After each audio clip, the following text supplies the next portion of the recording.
We acknowledge the traditional custodians of the land of which we record this podcast, the Whadjuk people of Nungabudja.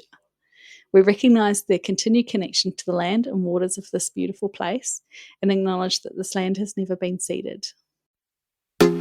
Welcome to Health and Safety Conversations. Here's your host, Tom Bourne. And joining us today is the wonderful Michelle Stephenson. Michelle, how are you? I'm good, thank you. Thank you for having me. Yeah, come a long way. How long did it take you roughly to get here? Just under 50 minutes, so yeah, decent journey. How are you liking the cold? Are you a cold weather person or are you a summer person? I think I'm a summer person, but ask me when it's summer and I'll tell you I'm looking forward to the cooler weather, I'm sure. All right. Now, Michelle, you're an organisational psychologist. Mm-hmm. What does that do? Okay, what does that do? What do we do? Yeah. I think it can mean a lot of things, depending on where you go. But what I like to say is probably it's the understanding of people at work in a lot of different contexts. Okay. You probably know more clinical or traditional psychology. I think that's what we're often known for or associated with. That tends to be focused on more of an individual mental health kind of lens. I like to think that organisational psychologists are looking at the health of an organisation and then considering how do we diagnose and treat the organisation. When you say organisation of a health of an organisation, what does that actually entail? Because that's to me, that could mean almost anything. Where do you start with that? Well, often you would start with some form of diagnosis and sort of needs assessment. I think organisational psychologists are well placed to look at, well, what is contributing to a presenting issue at the time, but then also have maybe a foundational knowledge in a lot of different disciplines, work health and safety, HR, change, culture, work design, a range of things to consider, well, what is going to be the best approach for that particular organisation or that particular issue going forward. Do you often come across what you might call dysfunctional organisations? Oh. Look, I think since the introduction of the legislation around psychosocial hazards or psychosocial risk management, it's highlighting that there are probably elements of every organisation that may be considered dysfunctional, and there's always opportunity to improve. So I would say yes, but then my work is only going to probably come across those organisations where there are issues anyway. So I may have a biased perspective there too. Okay. So I'm assuming, therefore, that organisations traditionally come to organisational psychologists only after there's been a problem. Is there any organisations that have done it as a proactive measure? I mean, that's definitely where we want to go. Absolutely, and being a lot more preventative. So where we know there is evidence for particular initiatives or ways of working, then we want to embed that before there is an issue. Absolutely. I think there's always motivation, however, when something does go wrong, that is when we are going to benefit, and perhaps our expertise suggests that's going to be more of a, efficient or more effective approach. Yeah. Okay. You mentioned the legislation changing and the introduction in the regulations, was it 55A to whatever? About A to E? A to E, yeah. Which has added some clarity. It's certainly added some clarity for businesses about responsibilities. But it's probably a unique perspective, I would say, Tom. Do you think it's added more confusion? I think there's a lot of organisations that are confused right now. True. So clarity in terms of we need to look at it. Yes. Then can of worms in terms of what does that mean? Yes. I meant insofar as clarity in we have a responsibility to at least look at it. Absolutely. Yeah. But it's always been there, hasn't it? It's always been, mental health has always been in the act as treatment of health and safety risks. It's just, to me, all that's done is added clarity that this is what we also need to look at. So is that kind of correct? Yeah. It's drawn attention to it because, as you said, yes, it has always been implied. Okay. Yeah. You talked about confusion. Okay. And yeah, you're absolutely right. Everywhere I go, I see confusion. What's our responsibilities? How are we going to manage this, etc.? What would add some level of clarity to businesses about what psychosocial hazards are and how to effectively manage them? Is that like winning lotto? I think so. I think we're getting somewhere. Mm-hmm. I think where a lot of the confusion is coming from is there are a lot of different disciplines that need to come to and work together. Mm-hmm. So right now, I think there's a lot of confusion is in where does it sit, who owns it, if it's only one area of a business that's looking at psychosocial hazards and risk management, then do they have the full picture? Mm-hmm. Or do we misinterpret it and go in a direction of, okay, well, we need to manage, I don't know, individual mental health is one direction I think some organisations are going, or are we only focusing on inappropriate behaviours Mm-hmm. in the workplace as another? Yeah, it's tricky. We also, I think, need to find clarity and are working on it around how do we apply sort of a risk management approach when we need to consider frequency, duration of exposure, severity, as well as likelihood and consequence. We can't just apply our physical kind of risk models to this. So where do we start? Where do we go? And as we know more, I think we go, okay, there's more that we actually don't know. Yeah. When the amendments to the regulations came out, I looked at a hierarchy of control measures and I went, I don't think any of that in its current format is actually appropriate. I mean, what do you do with substitution? What do you do? Do you isolate people who have problematic behaviours? Do we just eliminate them? I thought right from the get-go there was some problems here in terms of actually getting, no offence, regular safety folk to actually think about managing some of these things. In your opinion, you talked about where in an organisation it sits. I know you're going to say it depends on the organisation, but I'm going to ask you anyhow, where should it sit in an organisation? Should managing psychosocial hazards fit within safety, human resources?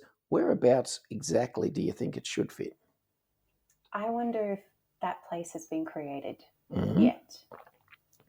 Legislatively, work health and safety need to be over it. Mm-hmm.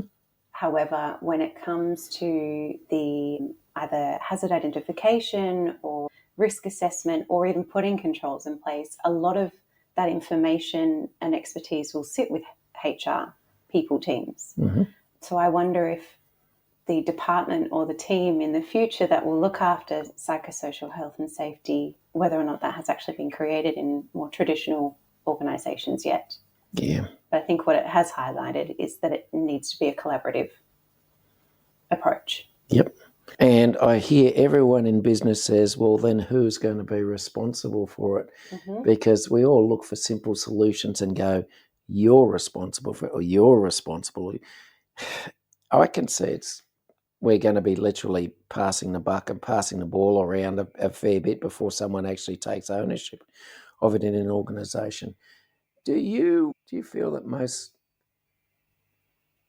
traditional safety advocates within an organisation have the skills and knowledge to effectively manage psychosocial hazards in the workplace? Well, I think as your article recently indicated, perhaps not, and to have that expectation is I would say unfair of a lot of traditional health and safety professionals. I think the remit or expectation for that role in an organisation doesn't quite fit within psychosocial or for psychosocial risk management yet. And as you said, a lot of training perhaps is trying in that space, but isn't quite there yet either to adequately upskill and allow for that capability. Yeah, Our professionals. Well, thanks for referring to an article I wrote. It's nice. It's nice to know that someone reads that rubbish that I put out. But well, it generated, I think, quite a lot of positive discussion. Some good discussion from some people who are well versed in the field, and that's what it was aimed at. It was aimed at actually getting some discussion, because I don't know.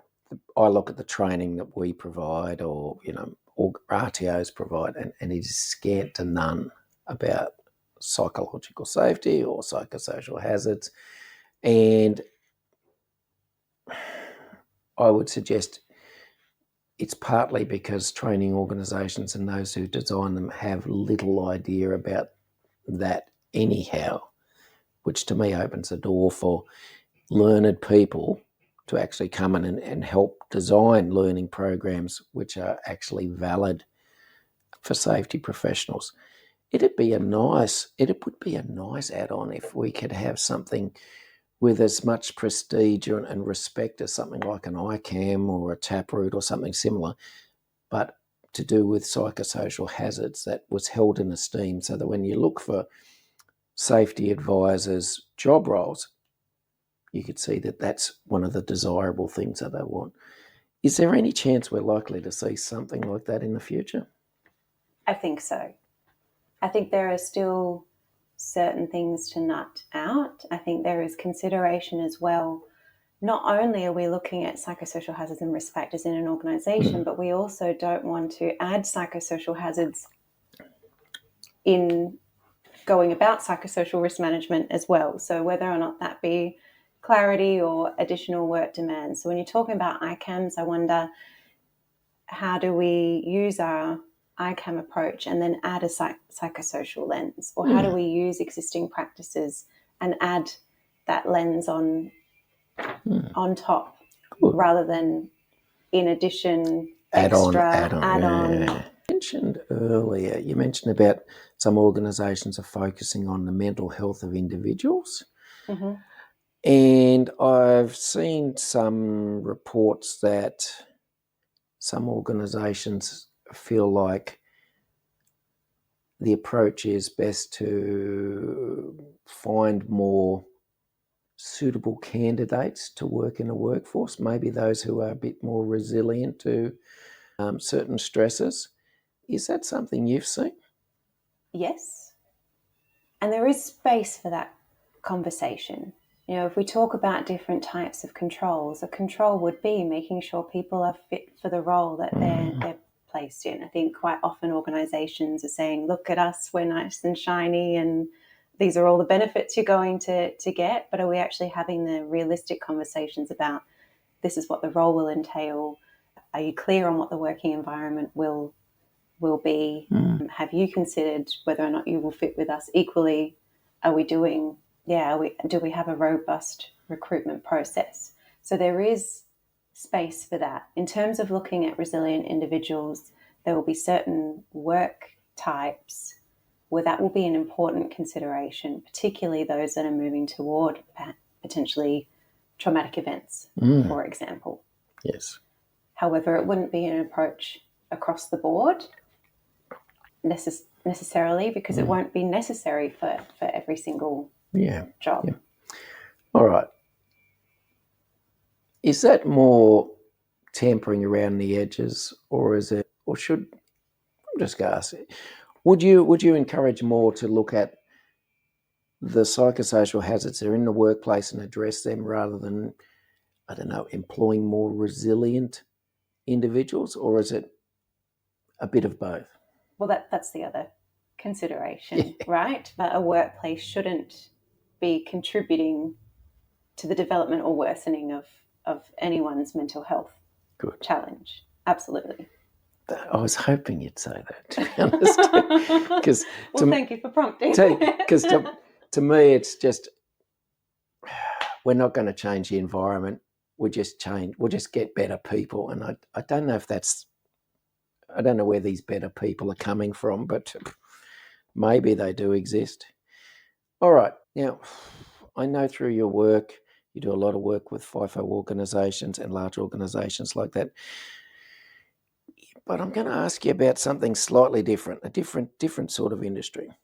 Is it at all possible to provide a work environment free of psychosocial hazards in industries such as for prison workers, for example, or for police, or for fireys, any emergency service responses? Is that just pie in the sky that we're thinking we can have a workplace that's free of these stresses? Well, yes, given the nature of the work, absolutely. So when we talk about psychosocial hazards, we not only talk about the way work is designed, but it's also the physical work environment has a psychosocial component to it. And just there will be jobs and roles out there that just as a result of the work that they do are going to be moving toward potential psychosocial hazards and risk factors. Absolutely.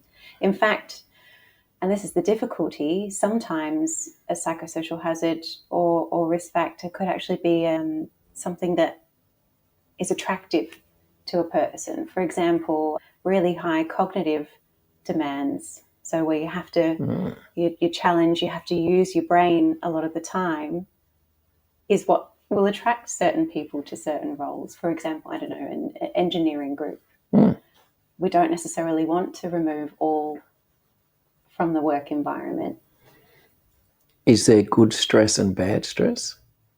Absolutely, yeah. I think we all need a certain level of stress to just be motivated and be productive. Absolutely. Good.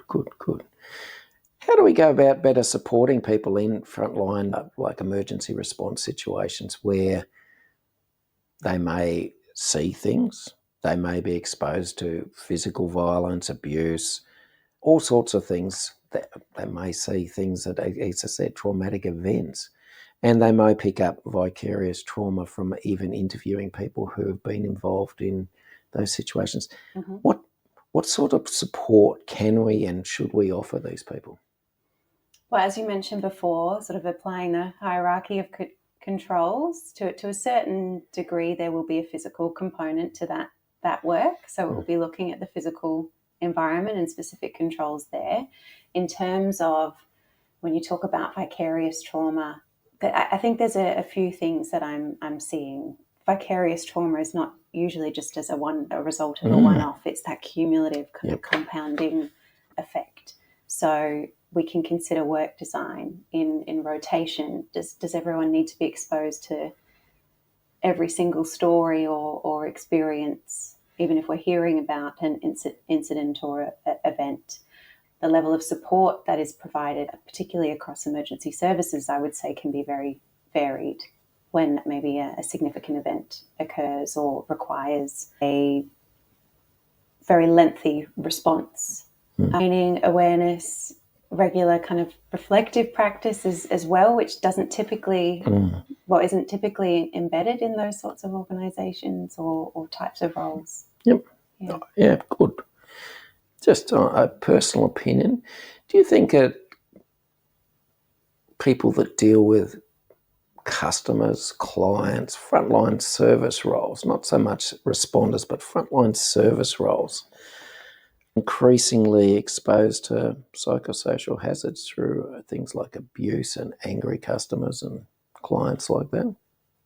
Absolutely, yeah. And I think that the workers' compensation data, at the very least, it reinforces that. So it's not just our frontline responders, but it's also just any kind of public-facing role. Yep. Definitely. I'll tell you a story. When I first moved to Brisbane, I needed a job. And so I saw a job online and went, okay, I'll do that. And it was debt collecting. over the phone. Mm.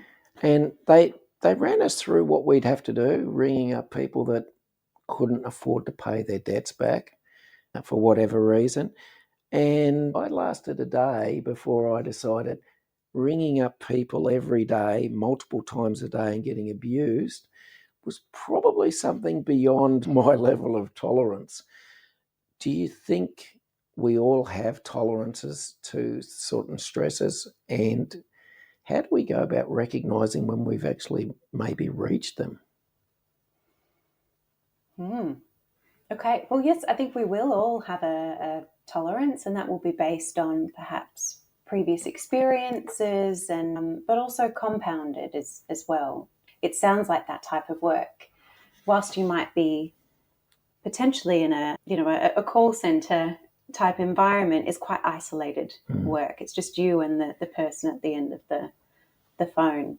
So that might compound the experience. Yep. Or the person next to you seems to be dealing with it okay. So, is it just me? I feel very alone in that experience. How much support or access do I have to a leader? So let alone maybe our personal experiences, if we think about that work environment, there are probably a lot of factors that will increase or decrease our tolerance to exposure to that type of treatment by people at the end of the phone. Good. All right. You're the president of, and I had to look this up to get it correct, the Society of Industrial and Organisational Psychologists in Australia. Okay. What does the society actually do? Okay. We are a representative body for organisational psychologists in Australia, but also sort of associated in other relevant disciplines. Mm-hmm. So our main activities tend to be to advocate for the profession, either to organisations about the benefit of organisational psychologists, or perhaps to our military body or the government in terms of funding and anything related to organisational psychology. We also provide a lot of professional development opportunities and the ability to come together as a network. Okay. Approximately how many organisational psychologists are there in Australia? I don't think anyone knows that number 100%. It's there's hard. There's no register? No. There is, but it's hard to get that data. So I think it's estimated about 730 across Australia. Okay. Since the change in the regulations, it seems from the outside that every man and his dog, including regulators, are desperately seeking industrial and organisational psychologists. Yes. Okay. Does this make that hard for, organisations who are looking to recruit themselves, like FIFO Focus, like PerMentis, who are actually looking for it? Does that actually put pressure on you to find quality candidates? Because there is competition out there now, I'd suggest fairly fierce competition for organisational psychologists. Is that the case? It definitely is the case. I mean, that's good news for absolutely. us as a profession. But I have seen, from finishing my degree to now, it was take whatever role you can get, to I think a greater appreciation for what organisational psychology or psychologists can do. That being said, not so great for organisations. What we have seen, though, from the regulator perspective is they're encouraging subject matter expertise. So whilst organisational psychologists can do that, they also note other subject matter experts such as organisational development consultants, even HR practitioners. There's a range of professionals that I think need to feed into this space. Okay. Is it likely we could see, at least in the future, organisational psychologists embedded within larger organisations? I think It is the goal of, or the vision of SIOPA and other bodies that support and advocate for organisational psychologists for that to be the case. Absolutely. And potentially that might be how we see psychosocial risk management taking place in organisations in the future. That being said, not every organisation can afford or is designed to have an organisational psychologist in place. So I think what I am seeing is the expertise organisational psychologists can provide is also in looking at, well, what competencies do we need? So you mentioned work health and safety professionals maybe not having all the understanding or the skill set to adequately provide this service. We're also acknowledging that HR practitioners don't have all the work health and safety knowledge or expertise in risk management. So organisational psychologists may actually be able to help build capability or capacity across the board. Good. Having said that, Go on. you mentioned about some organisations may not have the resources. I'm thinking particularly in here of small to medium businesses where there is no capacity in their budgets, their organisational framework for that to be the case. Do you think, like I'm going to suggest most safety legislation, that it is more difficult for small and medium businesses to meet their legal obligations insofar as psychosocial safety in the workplace or management of psychosocial hazards in the workplace than it is for larger organisations that can get people in with expertise and can afford to pay them to give them that help? It definitely presents as a barrier. Having interacted with a number of representatives from large and small organisations recently, I think the smaller organisations have other benefits associated. They often have touch points with all of their people, or it's a lot easier to consult with a representative group that a large organisation would be facing. So I would say perhaps there are different barriers. A big one being resource, absolutely. But again, we're early days, I would say, in understanding what we need to do in this space. So over time, I think when there is a clearer understanding, there will just be different challenges. Yeah. I'm not a big fan of increasing taxes to pay for things. But is this a situation where, at least for maybe the next 5 or 10 years, perhaps we could actually subsidise education for people in their obligations and, first of all, to manage psychosocial hazards and risks, but also give them strategies to do that? Yes, and I think we're seeing that in WA. We've seen that perhaps with the Mars program, and obviously that has been primarily in the mining sector, but where there is benefit and learning that spans wider than that, we're seeing that offering and that benefit. I think there's probably a desire at a time for mining organisations maybe to invest in those, the broadening of that program as well over time. But we've also seen in New South Wales significant funding, I think over the next 5 to 10 years, that will help organisations with resources and understanding to meet their obligations as well. Good. Okay, I'm going to maybe ask something a little bit difficult. Okay, here we go. Okay. In the last few years, obviously, we've seen a considerable increase in psychological harm or damage to people's mental health in workers' compensation claims. And the average claim, I think, in 2023 for a mental health injury picked up at work for lack of better language, that's what I'm trying to get at, was around $64,500, if I'm correct. Mm-hmm. Whereas for physical work injury claims, I think the figure averaged out at about $14,500. Yeah. Now, this has put some strain on, obviously, workers' compensation providers. And we've seen things like in Victoria where they've limited the amount of money that you can claim for mental health injuries picked up at work. And New South Wales almost went down that path. What is the likelihood that we're going to see legislation brought in, well, at least in your opinion, across the board that is going to limit the types of claims that can be made for psychological harm causing an injury?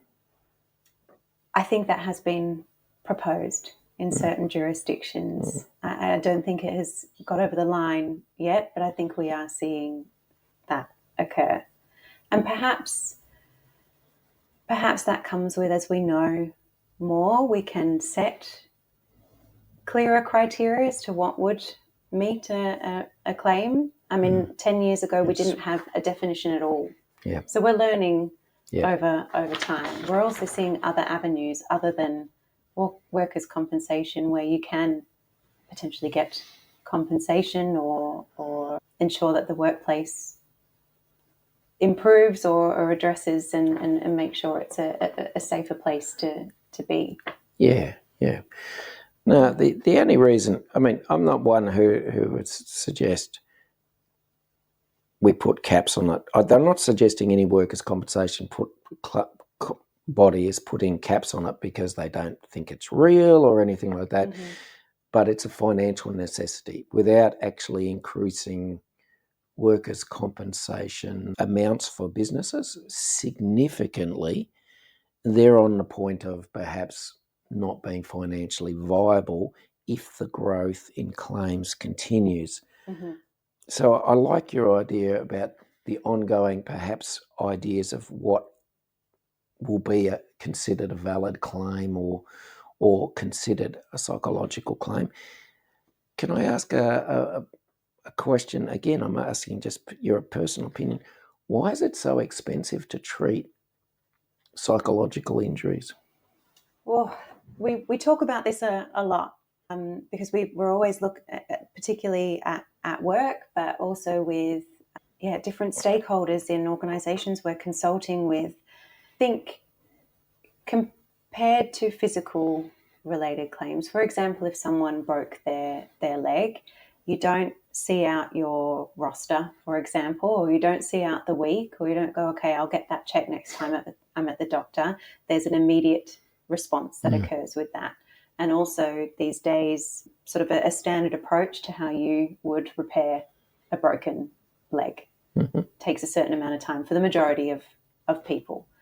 When it comes to mental health related claims, it is more of a nuanced sort of approach, or there are a lot of factors, whether or not that person recognises that they've experienced harm. And when we're talking harm, it's not just a little bit of distress, right? If it's a mental health related claim, it's got to a point where perhaps I can't be at work anymore, or I need considerable adjustments to allow me to show up in that same space. So if it's had to get to that point, it probably means there needs to be more time and resources invested to allow for recovery as well, and probably a long time before help was sought in the first place. Obviously not all cases, but that might be contributing factors as to why increased cost. From your experience, do many people who get a workers' compensation claim for psychological harm or psychological injury in the workplace end up successfully going back to the same workplace? Some can, but I think statistically, particularly when we see people off work longer and longer, it's a lot harder to return. And particularly if the work-related claims, if the work environment has contributed, if the organisation has not improve that work environment, then we're just throwing someone back into that same, I guess, dirty bathwater, for example, and expecting them to thrive second time round. I saw some figures, and it was figures along the lines of, I think, if a worker has 70 or more days off work because of a claim, the chances of them ever returning to a workplace role was something like 35%. And that's alarming to me straight away, because they're never going back. But what was more alarming is when you compare that to the average length of time for a psychological workers' compensation claim in 2023 was 16 weeks. 16 weeks, that's a bit more over 70 days. So I'm guessing we've still got quite a few issues here to try and get people back in a functional capacity, at least in some workplace.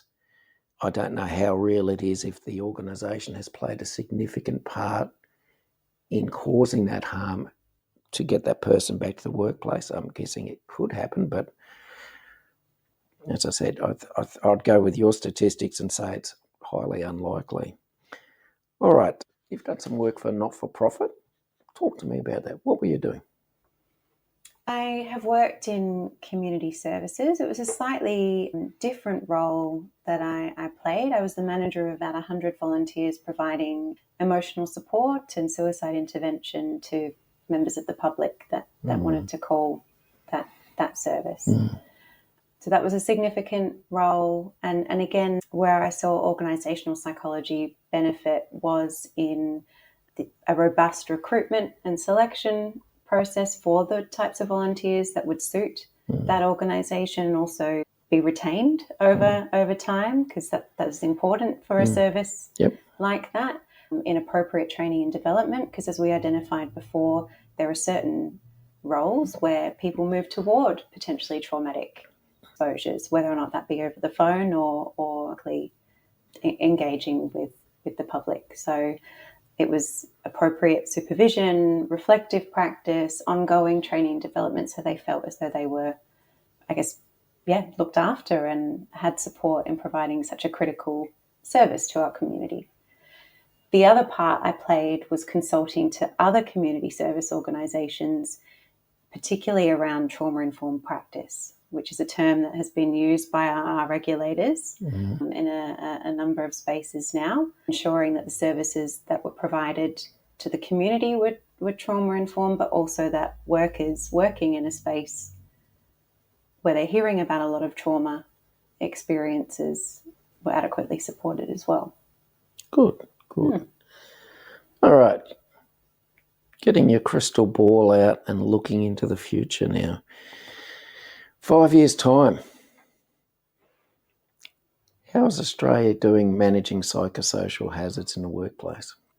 What's the hope, and then what's the reality? Okay. The hope is that most organisations, and perhaps most individuals within those organisations, have the language to be able to talk and understand what psychosocial hazards are, and that perhaps by then there has been greater clarity around the difference between psychological safety and psychosocial health and safety, that it is a bigger issue than inappropriate and unreasonable behaviours as well.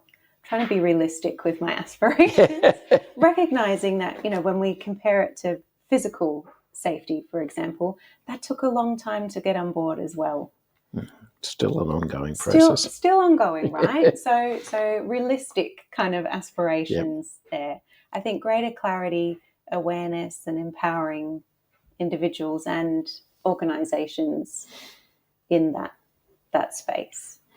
I think also our regulators will know a bit more about what they're looking for too. So aspirationally, perhaps increased collaboration, coaching, working together to establish what good looks like. Because we've got it on paper, what we need to do. Yeah. I don't think we've seen a lot of examples of what good looks like yet. Good. No, I think that's brilliant. All right. Finally, the last thing in your experience, what's the most common mistake organisations, or what's the most common misdiagnosed psychosocial risk in the workplace? Oh, gosh. Come on, you've seen a few. Just what do you think is the one that people misunderstand the most? Misunderstanding. I could go in lots of directions for this. I think there is a lot of misunderstanding between the relationship of how a lot of psychosocial risk factors can contribute to inappropriate behaviour. Mm-hmm. So I'm sorry, I'm going to change That's all right. my interpretation of your question, but I think traditionally a lot of organisations have said, or the approach has been, oh, well, that's a bad egg. They've perpetrated certain behaviour. We need to exit them. Job done. But what research, I would say, well, here in WA, we've got the benefit of the Future of Work Institute and the ECU Mars Centre now. They're finding a lot of contributing factors or links. So, for example, when there is a lot of, well, I think there's evidence that if there is a lack of role clarity, if someone experiences role ambiguity, it can predict them to be then a bully 3 years later. So it's no longer we've just got bad eggs. I mean, that exists as well, but our organisation, the way its work is designed, can contribute to that poor behaviour. Hence, there's a greater motivation for organisations to get on top of that. Yeah. So I think that the links are the biggest. I like that. So you're really saying the environment can contribute. We should look more at perhaps look a little deeper at the environment that allows certain behaviours as not only to be present but to flourish, rather than just the behaviours. The behaviours are a symptom perhaps of the environment. Yeah. Good. Excellent. I'm terribly sorry I gave you some hard questions today. All right. It's choosing one response. Yes, that's all right. Michelle Stephenson, it's been a great honour and a great pleasure actually speaking to someone who is as wise as you in such a young person, so well done. But for now, we're going to have to leave it there. Thank you again. Thank you. Thank you very much.